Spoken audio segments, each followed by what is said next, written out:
Around 7% of those diagnosed with dementia will be under the age of 65.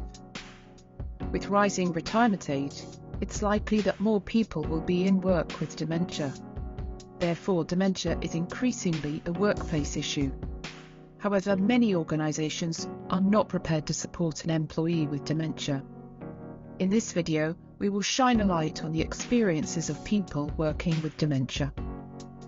Dementia is an umbrella term for a range of progressive diseases that affect a person's cognitive abilities, including memory, reasoning, perception, and communication. While there are common elements of dementia, it affects individuals differently. This is because of each person's own skills, personality, and environment. Issues with memory is just one of the many symptoms that can affect people in the workplace. Many people find difficulties with perception, affecting how they move, which can cause difficulties navigating the familiar workplace environment.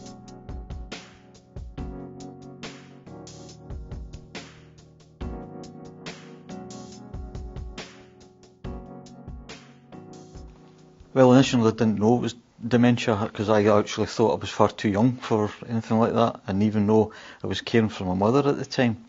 Initially started at work where it was severe headaches, and you hear of people talking about a brain fog where you actually feel it's like coming down the top of your head, down the side of it, and I used to sit at my desk shaking my head as if you're thinking that this was going to shift it. Obviously didn't, and after the headaches would come on roughly about the same time every morning. So much so that it was debilitating.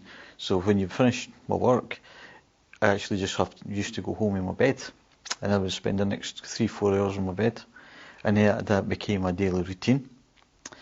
At work, there was one occasion when I actually put pen to paper, and nothing happened.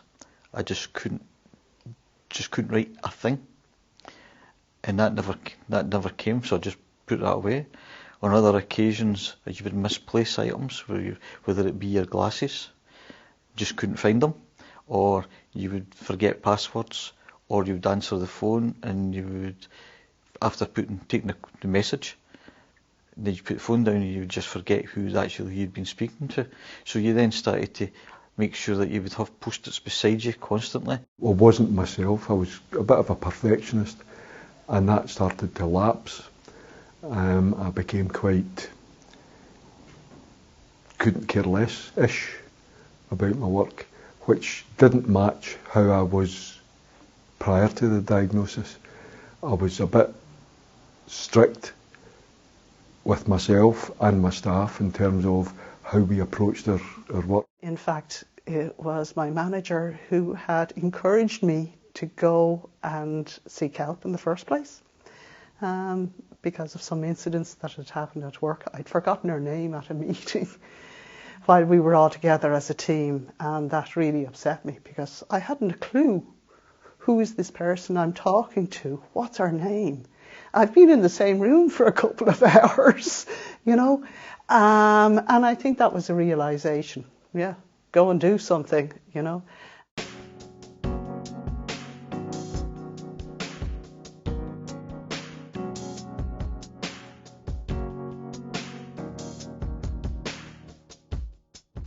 My staff now, I still meet them regularly for lunch. They accommodate me as much as they can, physically and psychologically.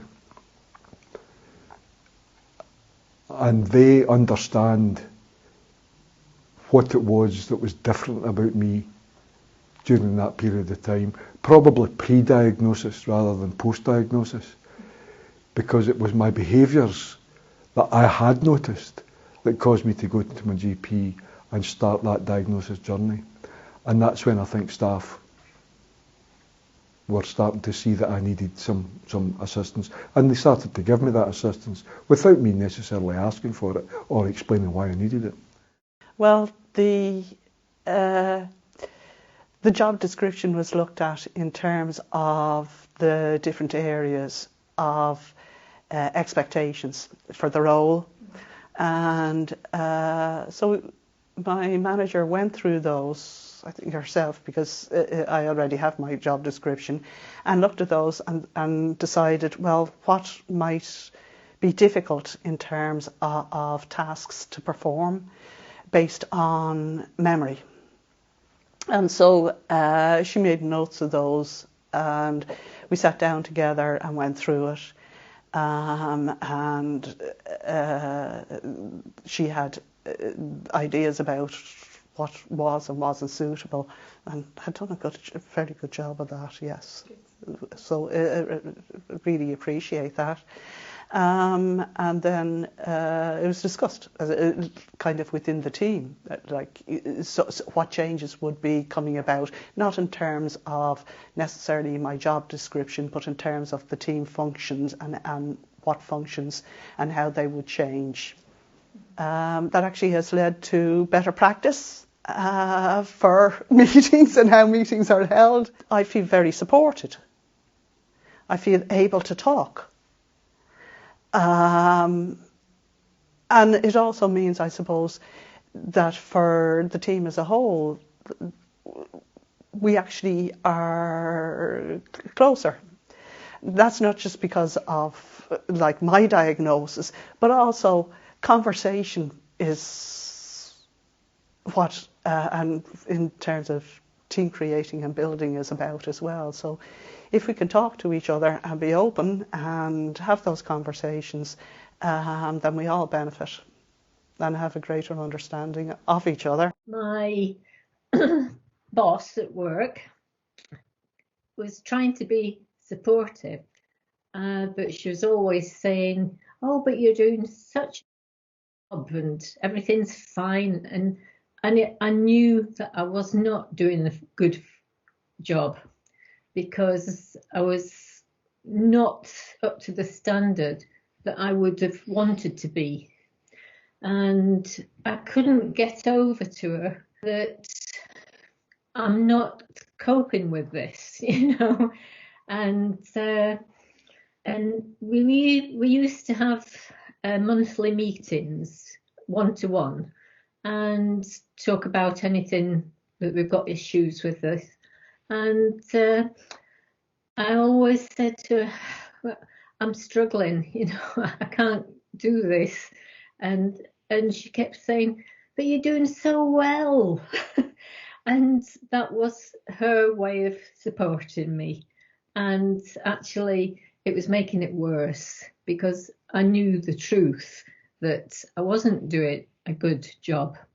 And so in the end, I just said, "I'm going to resign now." And that's it. And I went.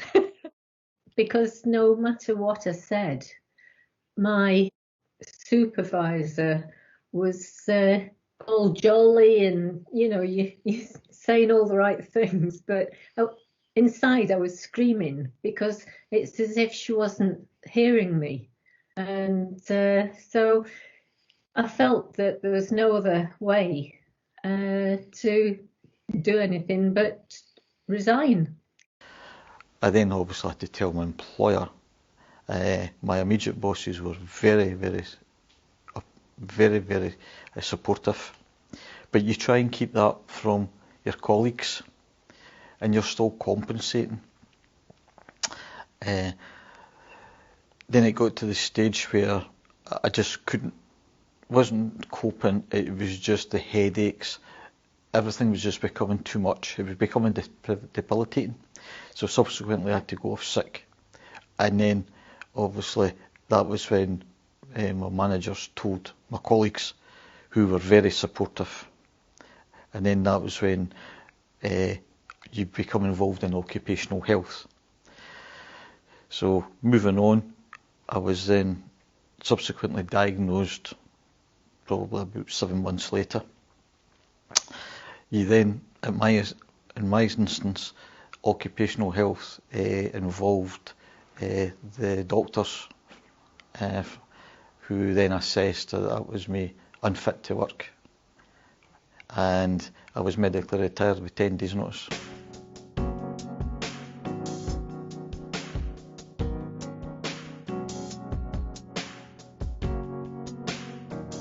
I don't work in terms of being employed.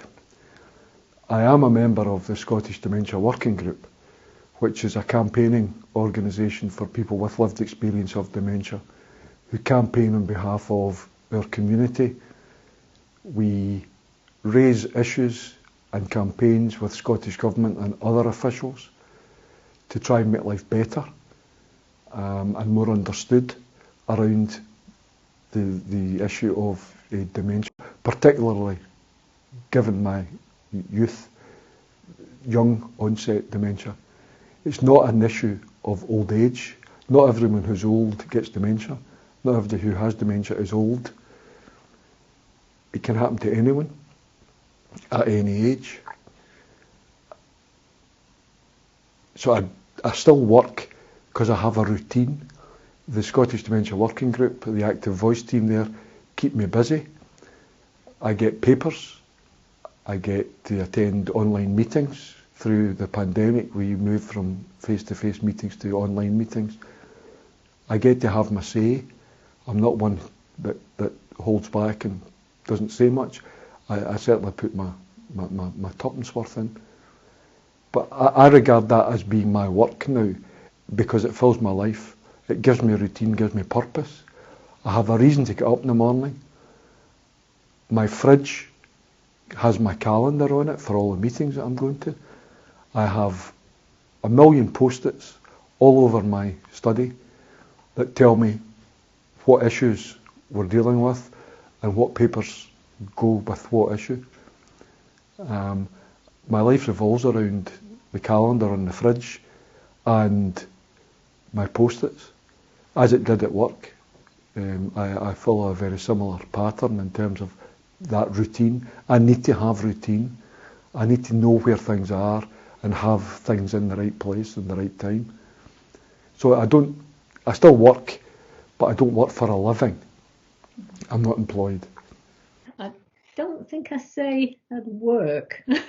Well, what you said was once you started to get involved with the local working group and the Scottish Dementia Working Group, and you actually said it was like work again. Yes, it was. Yes, that was a really high point because I felt then I was doing something that was useful, and everybody wants to be useful, and so being part of the dementia group and actually doing some work again, it was wonderful. You know, I was born again, if you like, because, you know, all these people with dementia, not judging anybody and things, and it's a kindness that dementia brings to people, and I think it's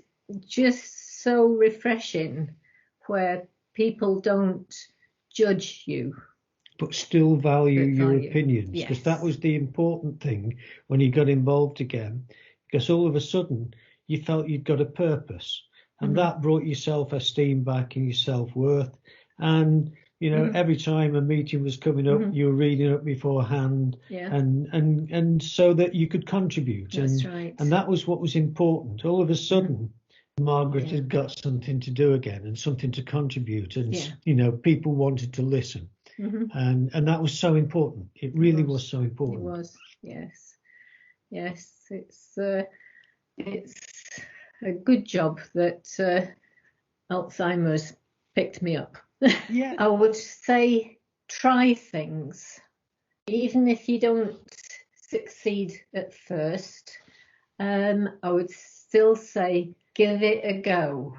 You don't know what you don't know, and it might be just the right thing for you, and so go for it. Focus on what you can do. Don't mourn what you've lost. Have challenges and things to look forward to and meet them, and live life positively so that you get the most out of it rather than letting it pass you by. That's right. Yes. Well said. No, as I said that I was medically retired. since that period of time, I'm on medication, and I joined the Scottish Dementia Working Group, member-led raising awareness group for people with dementia, reason for people for dementia, and I treat that as my job now, whereas it gives me back a focus and a purpose, whether it's preparing for meetings, preparing for presentations, going to research days. So yeah, you're getting back that purpose in life and going out, and obviously there's other things that you can get involved in. If I've been to a few of support days where you support the NHS dementia support workers, going and speaking to people who are going through, who have just gone through a diagnosis assessment. So you can actually get the message across that your life's changed, but it's most certainly not over.